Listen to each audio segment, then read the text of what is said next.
You know what the worst feeling is for a man? It ain't failure. It ain't losing money. It ain't even betrayal. It's when he finally builds the courage to sit down with the woman he loves, the one he chooses every single day, and he tries to open his chest, not to fight, not to argue, but to explain. To explain how her words, her actions, her attitude, they cut him, quietly, daily. And instead of listening, instead of hearing him out, she flips it. She gets defensive. She gets loud. She gets angry. She points the finger at him. Suddenly, he's the villain in his own story. And he just sits there, silent, because all he wanted was to be heard. Babe, it hurts me when you... He barely finishes. She interrupts. Oh, so now I'm the problem? You're saying I'm the reason you feel this way? You think you're perfect? That's the script, every time. And he knows it by heart. But let me tell you something real. He ain't trying to be perfect. He's just trying to be human. He's not asking for the world. He's asking for effort, for understanding. Because men, real men, they don't complain about every little thing. We carry weight. We swallow pride. We let things slide because that's how we're wired. But when a man finally speaks, believe me, it took him everything to get there. And when he's met with fire instead of water, anger instead of empathy, he retreats. Not because he's okay, but because he's tired. Tired of repeating himself. Tired of being painted as dramatic, needy, soft. Tired of the game of turning truth into blame. So he goes quiet. Marcus Aurelius once said, if it is not right, do not do it. If it is not true, do not say it. That's why men shut down.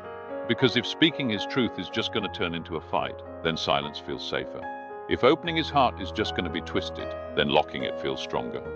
And here's the twist. Silence isn't weakness. It's control. It's restraint. It's stoicism in motion. But it's also dangerous. Because silence, my friend, is louder than words. It's the final warning before a man checks out for good. Let me put it in street terms.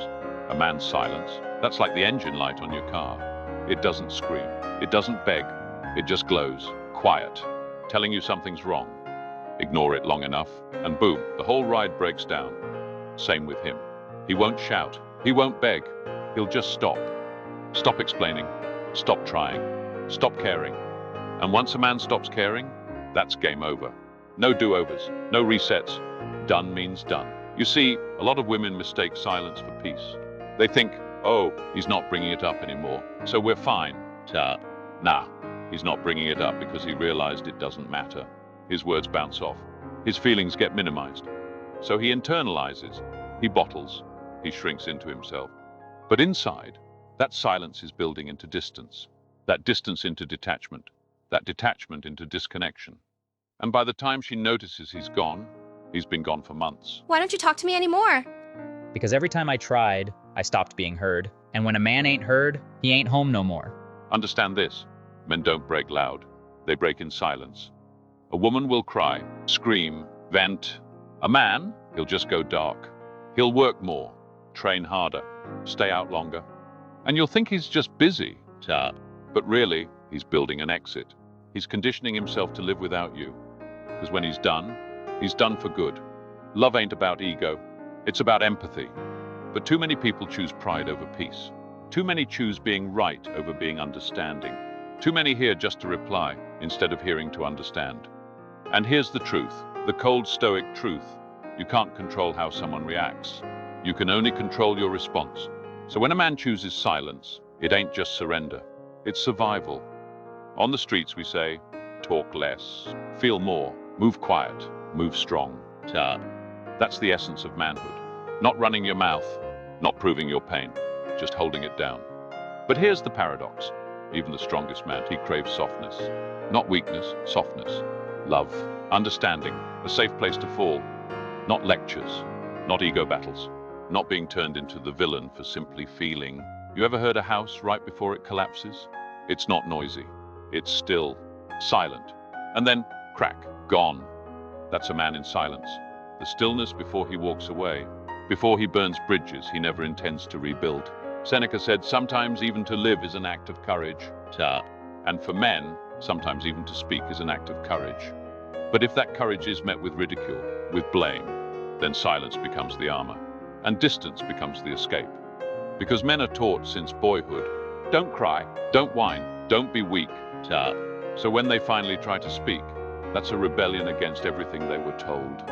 And when it backfires, They retreat back into the shadows. He doesn't need her to agree with everything. He doesn't need perfection. He doesn't need fireworks. He just needs effort, a pause before reaction, a question instead of accusation, a hug instead of a lecture. But when all he gets is ego, the love he once screamed inside for, it fades, slowly, quietly, fatally. Look, when you stop feeding a fire, it dies, not instantly, but slowly. At first, the flames are still high, then it turns to embers, then it turns to ash. That's how men fall out of love. Not loud, not dramatic, silent. Ashes where passion used to be. Why didn't you tell me? I did. You just never listened. So here's the message. To anyone watching this, to anyone listening right now, when a man talks, don't dismiss him. When he opens up, don't weaponize his words. When he tells you he's hurting, don't flip it on him. Because one day, he'll stop. And when he stops, it's permanent. Not because he hates you, but because he learned he doesn't matter to you. Remember this, silence is not peace. It's the funeral song of a dying connection. When a man is done, he's done. No second chances, no going back. So listen before he stops trying, understand before he walks away. Because once his silence speaks, it speaks louder than any word he ever said. And silence, that's forever.